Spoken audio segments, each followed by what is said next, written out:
Selamat datang di channel Ladang Cerita.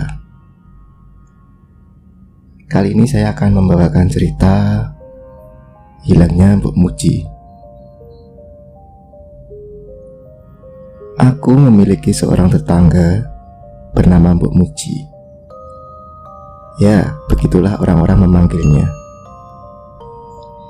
Dia seorang janda berumur hampir 70 tahunan dan hidup dengan anak sematawayangnya yang biasa aku panggil Pak D. Supono dan istrinya Budi Syarifah, serta 3 cucu Mbok Muji yang sudah remaja. Jarak rumahku dan rumah beliau sekitar 300-an meter, dan rumahku terletak paling ujung jalan, berakhir dengan hamparan sungai yang tidak begitu lebar.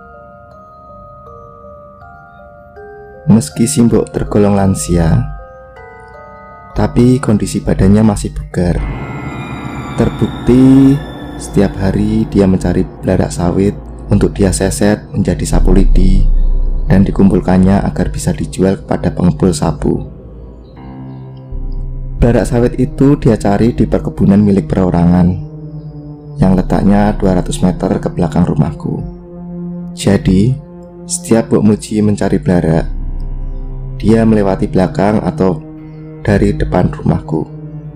Walaupun Pak D. Supono sudah melarang ibunya untuk membuat sapu, tapi tidak pernah dipedulikan sama si Mbok Muji. Dia selalu berkilah bahwa dia bosan bila tidak ada kegiatan di rumah.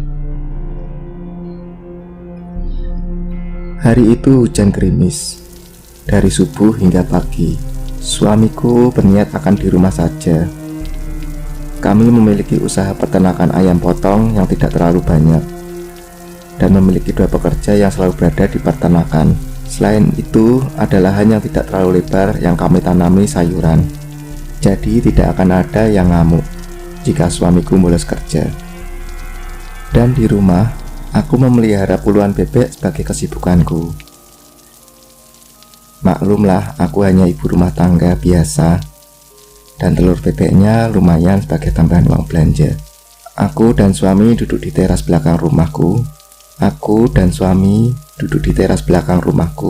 Sambil bercengkerama menikmati teh panas dan pisang goreng hangat, memandangi anak-anak bebek yang berteduh karena gerimis tak kunjung berhenti. "Mbok, mampir dulu sini makan pisang goreng ini loh," panggil suamiku ketika melihat Mbok Muji yang melintas dari belakang rumahku menuju kebun sawit. Mbok Muji berhenti dan berbelok mendekati kami. "Sini Mbok, minum teh hangat dulu, masih gerimis kok sudah mau ke kebun," timpalku pula. "Si Mbok sudah sarapan Nduk, masih kenyang. Ini mau cepat-cepat cari belaraknya, takutnya nanti malah hujan deras," balas si Mbok Muji sambil memegang tali dan parang kecilnya. "Kalau begitu biar saya bekalkan saja ya Mbok, nanti dimakan di kebun kalau sudah lapar," seruku sambil memasukkan beberapa pisang goreng ke dalam box plastik transparan dan memasukkannya ke dalam plastik kresek. "Terima kasih ya Nduk," ucap Mbok Muji sambil menerima bungkusan dari tanganku. "Mbok, hati-hati ya, awas ada ular," kataku. "Ularnya nggak doyan sama si Mbok Nduk, dagingnya alot," guraunya sambil berlalu ke arah kebun. Hari mulai siang, namun matahari seakan enggan menampakkan dirinya. Awan senantiasa mendung meski gerimis sudah mulai reda. "Assalamualaikum," ucapan salam dari depan rumahku.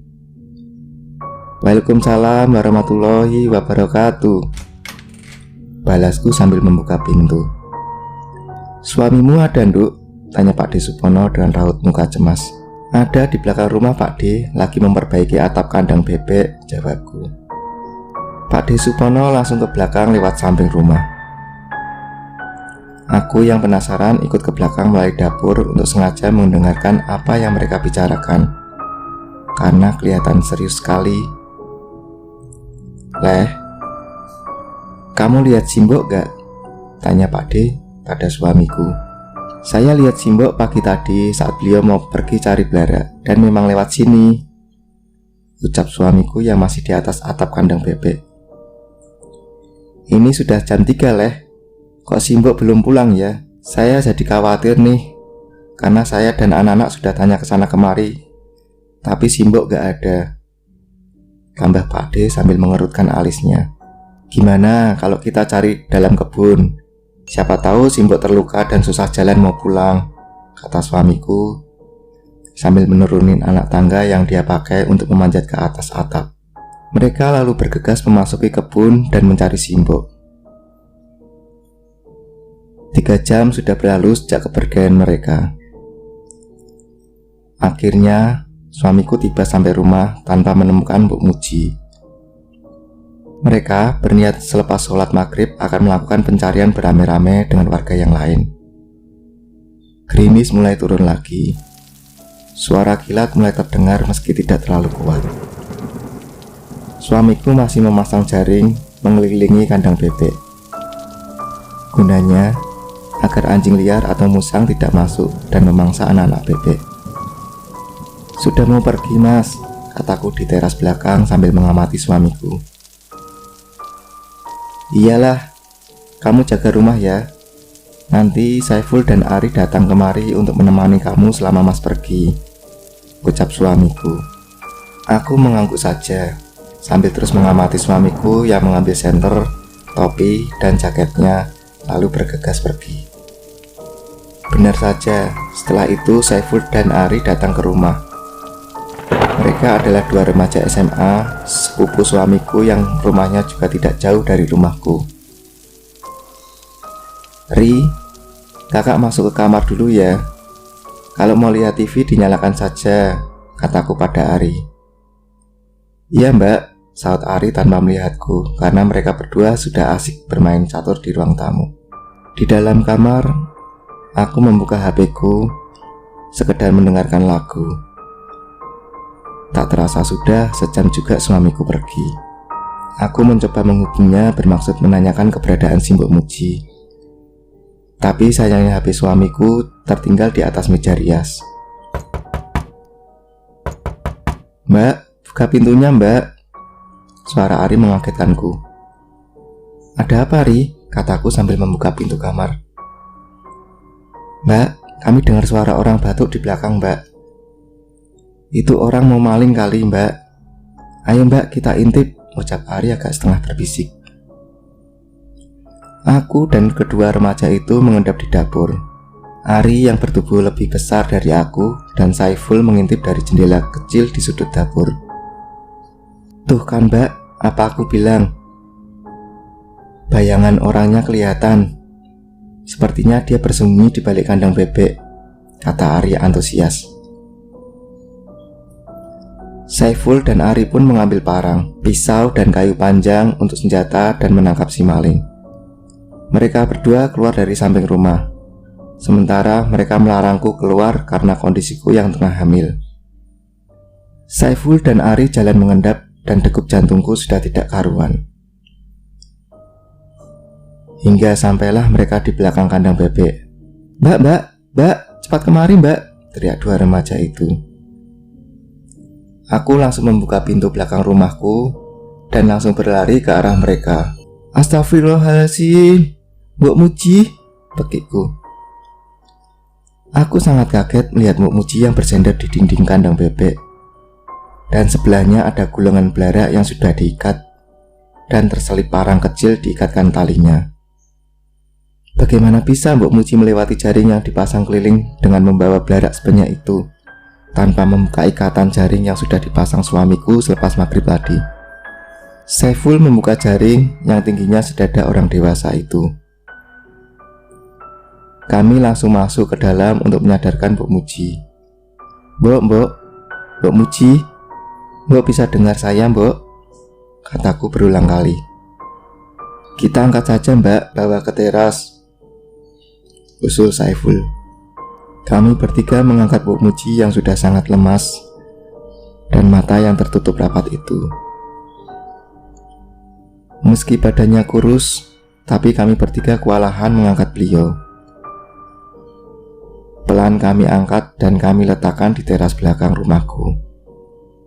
Baju, kain, dan kaki Mbok Muji sudah kotor dan tidak menginginkan untuk kami bawa masuk ke dalam. Aku langsung masuk ke dalam mengambil handuk kecil dan segelas air hangat.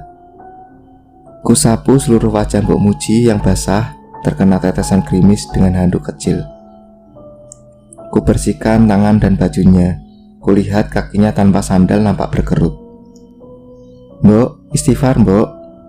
Kulihat kepalanya bergerak. "La ilaha illallah, Allahu Akbar," kataku di telinga Mbok Muji berulang-ulang. Mulut Simbok terbuka dan kelihatan komat kamit meski matanya terpejam. Alhamdulillah, beliau masih bisa merespon kata-kataku, batinku. "Mbok, minum dulu ya." Ku dekatkan gelas ke bibirnya. Pelan Mbok Muji meminum air putih hangat itu. Sepertinya dia dehidrasi. Ada terbesit rasa bersalahku ketika pagi tadi hanya memberikan pisang goreng tanpa membekalinya air minum juga. "Coba dibuka matanya Mbok," bisikku. Tangannya yang keriput dan pucat itu merespon. Dia merapat tanganku di sebelahnya, terasa dingin sekali. "Mbok, dengar suaraku kan?" ucapku antusias. "Duk," lirihnya. "Alhamdulillah," seru kami bertiga kompak. Air mataku menetes. Perasaan takutku kini berubah menjadi lega. Aku ingin mengabari suamiku, tapi teringat handphonenya tertinggal di atas meja rias. "Ri, kabarin orang yang sedang mencari Simbok. Kasih tahu kalau Simbok sudah ditemukan dan sekarang di rumah Mbak ya. Handphone Masmu ketinggalan di kamar, jadi Mbak nggak bisa ngabarin. Saiful biar di sini aja. Mbak takut kalau terjadi apa-apa dengan Mbok Muji," perintahku pada Ari. "Iya Mbak," ucap Ari sambil bergegas menghidupkan motornya, pergi dan mencari orang-orang yang saat ini masih menelusuri kebun sawit. 20 menit kemudian, orang-orang sudah berkerumun di teras belakang rumahku.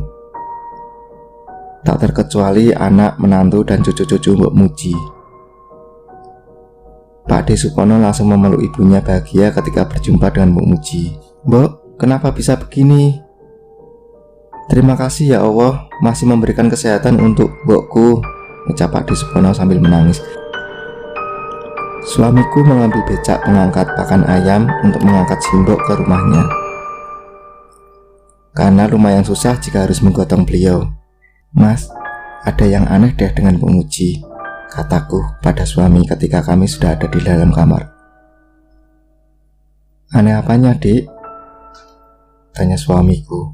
"Jaring yang Mas pasang di kandang bebek itu kan tinggi.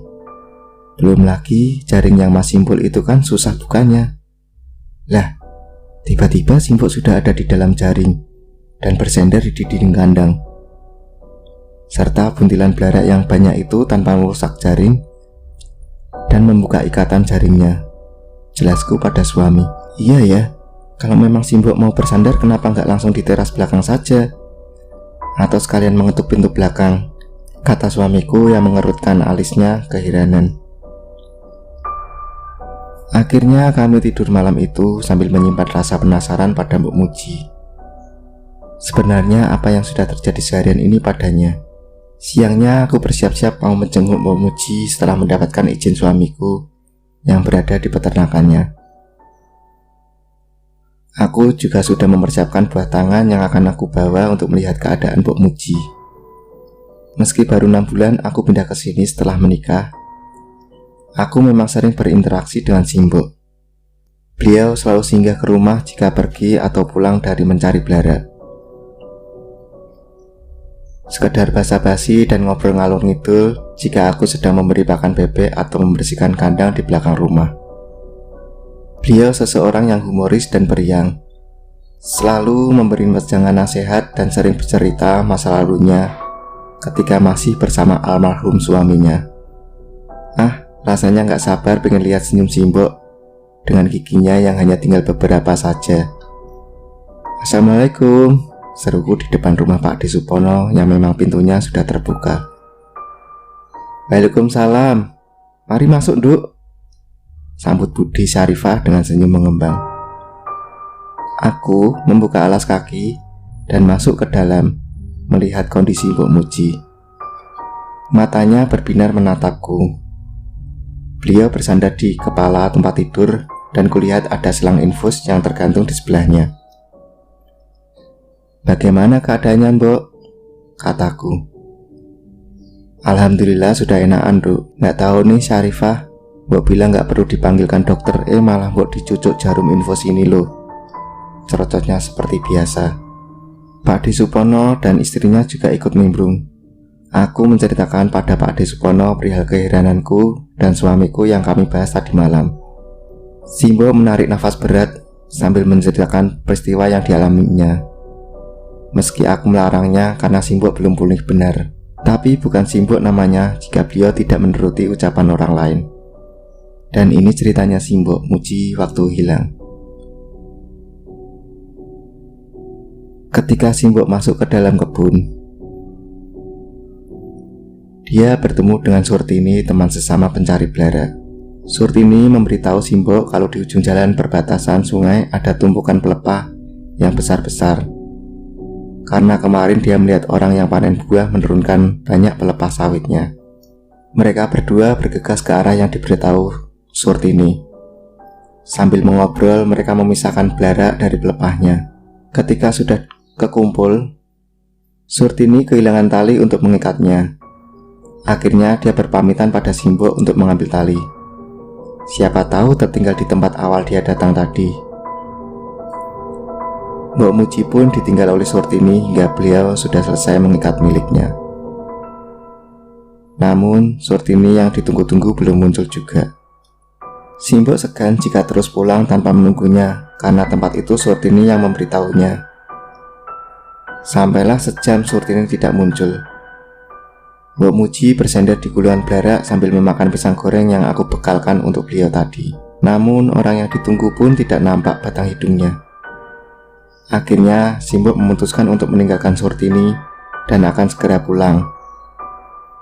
Dia mengangkat gulungan belara di atas kepala tuanya, berjalan menelusuri rerumputan yang basah karena rintik gerimis. Namun sialnya Mbok Muji tidak menemukan jalan keluar dari kebun. Kembali dia mengitari jalanan, namun sia-sia. Dia semakin bingung dan linglung. Tanpa putus asa, Mbok Muji masih terus mengingat-ingat kemana dia harus berjalan.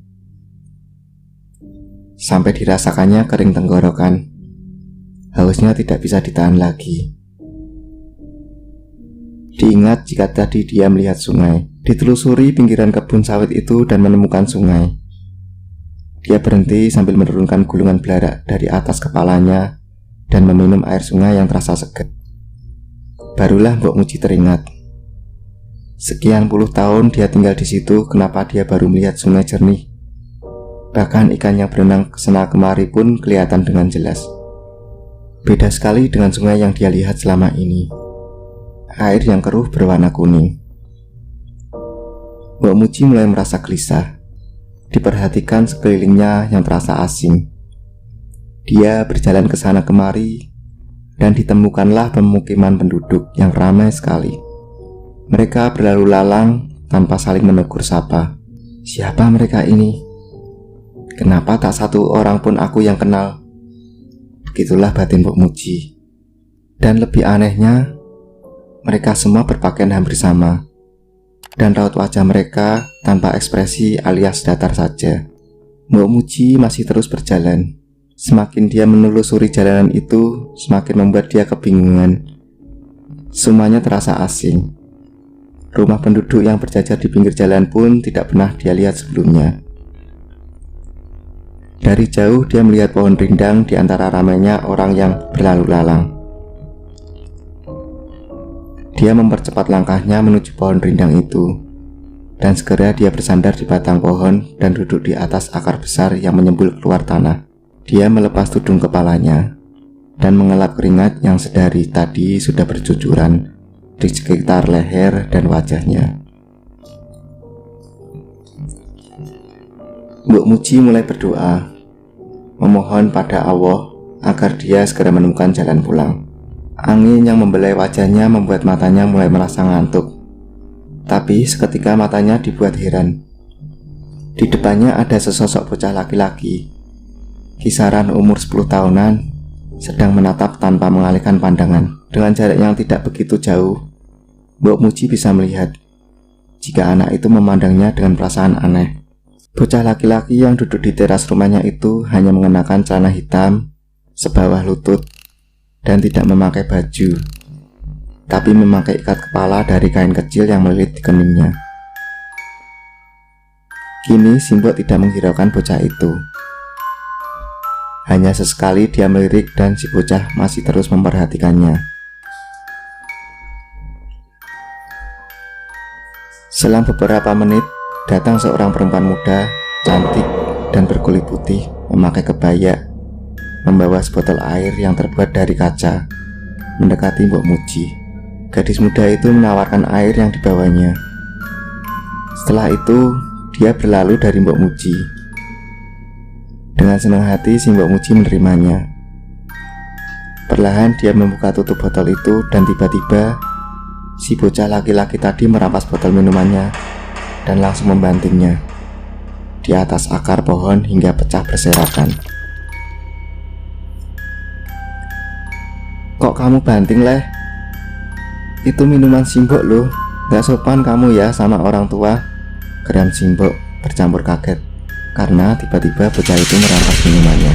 "Ayo Mbok, saya antar pulang," kata bocah itu kemudian.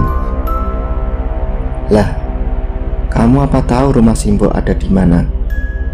ujar Mbok Muji girang. Bocah itu hanya mengangguk. Simbok sudah tidak ingat lagi perihal air minumnya tadi. Yang dia pikirkan hanya bisa pulang karena dia sudah kelelahan. Mbok Muji kembali mengangkat gulungan baraknya ke atas kepala dan berjalan mengikuti bocah laki-laki itu. Tapi Simbok tidak bisa mengikuti langkah cepat bocah itu karena usianya yang sudah tua, ditambah lagi karena tumpukan barak yang entah kenapa sepertinya hatinya tidak rela jika barak itu ditinggalkan saja oleh Mbok Muji. "Pelan-pelan, Leh, Mbok gak kuat," keluh Mbok Muji yang laki-laki tertinggal dengan bocah laki-laki itu. Ditelusuri jalanan ilalang yang jelas-jelas tadi bukan jalan yang dilalui Mbok Muji. Kadang terbesit rasa curiga di hati Mbok Muji kalau si bocah laki-laki ini sudah menipunya. "Leh, kamu yakin ini jalanan menuju ke rumah Simbok?" tanya Mbok Muji memastikan. "Cepat Mbok, nanti dilihat orang-orang itu."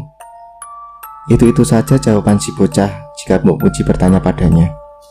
Dilihatnya sandal yang Mbok Muji pakai putus. Akhirnya Mbok Muji mendudukkan dirinya di atas rerumputan dan mengatur nafasnya yang ngos-ngosan. Dia sudah tidak sanggup lagi berjalan dan mengikuti jalan bocah itu yang setengah berlari. "Ayo Mbok, nanti dilihat orang-orang, sebentar lagi sampai kok." Dia membantu si Mbok berdiri. Mereka melanjutkan perjalanan meski Mbok Muji berjalan di antara ilalang tanpa alas kaki. Rasa sakit dan perih mulai dirasakan, tapi terkalahkan dengan perasaan senang Simbok yang akan menemukan jalan pulang. Selang beberapa menit, mereka melihat parit yang lumayan lebar. "Dari mana jalannya, Leh? Simbok gak bisa lompat." "Paritnya lebar begini," tanya Mbok Muji pada bocah laki-laki itu. "Kalau Simbok mau sampai rumah harus lewati parit ini," jawab bocah itu lagi. Mbok Muji semakin bingung. Dipandanginya parit yang panjang itu tanpa ada ujungnya. "Cepat Mbok, sebentar lagi gelap," bocah itu mengingatkannya. Namun Mbok Muji juga tak bergeming dari tempatnya berdiri. Ketika masih berpikir, si bocah mendorong tubuh Mbok Muji ke dalam parit besar itu. Setelahnya Simbok sudah tidak sadarkan diri. Perihal dia bersender di dinding kandang bebek pun dia juga tidak bisa menjelaskan karena yang dia rasa hanya pergi beberapa jam saja. Ketika mulai sadar, dia sudah berada di teras rumahku dengan keadaan malam hari. Padahal aku dan suami ingat betul jika selepas maghrib Simbok belum ada di sana. Dan akhirnya kebahagiaannya semakin membuncah karena samar-samar beliau mendengar suaraku. "Apa yang sebenarnya dialami Mbok Muji, Pak D? Apakah makhluk halus yang sudah menyasarkan Simbok sehingga lupa jalan pulang?" tanyaku pada Pak D Supono yang ikut menyimak cerita ibunya. "Sudah jelas, Nduk. apalagi si Mbok merasa hanya beberapa jam saja dia pergi. Ada perbedaan waktu di dunia kita dengan dimensi lain. Maka dari itu dimanapun kita berada, kita harus mengucapkan salam terlebih dahulu di tempat yang baru saja kita datangi, dan terlebih tempat itu tidak terjamah banyak orang. Karena kita hidup di dunia ini berdampingan dengan makhluk Allah yang lain. Ketika kita sendirian, jangan sampai kita melamun. Lebih baik berzikir atau membaca ayat-ayat Allah, karena setan dan jin senang mengganggu dan menjerumuskan pikiran kita yang sedang kosong. Pak D juga tidak berhenti bersyukur pada Gusti Allah, karena mereka masih memberikan kesempatan pada Simbok untuk dipulangkan ke rumah melalui bocah itu. Apa jadinya jika Simbok meminum air pemberian makhluk itu? Bisa saja kan itu penyebab Simbok semakin linglung, dan bahkan mungkin akan menjadi tumbal mereka. Nauzubillah, jelas Pak D Supono padaku. Assalamualaikum. Ucapan salam terdengar dari luar. Waalaikumsalam, sambut Budi Syarifah. Budi keluar ingin menyambut tamunya yang baru, mengucapkan salam tadi. Bu Surtini masuk ke dalam dan menyalami aku dan Mbok Muji. Saya minta maaf ya Mbok, kalau saja nggak kelamaan ninggalin Simbok, mungkin nggak akan terjadi seperti ini, sesal Bu Surtini pada Mbok Muji. Bukan salahmu Surtini, ini sudah takdirnya aku yang linglung. Maklum sudah tua sudah pikun, celoteh Simbok. Ketika aku cari tali di tempat awal, kita ketemu ternyata talinya nggak ada. Setelah itu aku pulang dulu, di rumah juga nggak ada tali. Akhirnya aku pergi lagi ke warung cari tali. Tapi sayangnya warung yang dekat sini nggak jual. Aku cari di warung perbatasan sana. Akhirnya kelamaan datang ke kebun. Sampainya di kebun, Simbok sudah nggak ada. Dan kata orang yang kait buah di kebun, Simbok sudah pulang. Setelah itu aku juga pulang ke rumah, jelas Bu Surtini. Mulai sekarang, Mbok nggak usah cari barak di kebun lagi. Biar aku saja yang mencarinya. Mbok di rumah saja tinggal nyeset buat sapu lidi. Tolonglah Mbok, kali ini nurut kata-kataku, ucap Pak D Supono memelas pada ibunya. Iya, Mbok minta maaf, sudah merepotkan banyak orang. Dan terima kasih ya Nduk, sudah nyadarkan Simbok kemarin malam, jawab Simbok sambil cengengesan. Iya sama-sama Mbok, yang penting sekarang Simbok baik-baik saja. Dan nurut apa kata Pak D, balasku pada Mbak Muji. Besok malamnya Pak D Supono menggelar syukuran dan yasinan di rumahnya, sebagai ucapan syukur dan terima kasih pada para tetangga yang sudah mau membantunya mencari Mbok Muji yang hilang di dalam kebun sawit. Sekian dulu cerita dari saya. Simak terus cerita di channel ini. Sampai jumpa.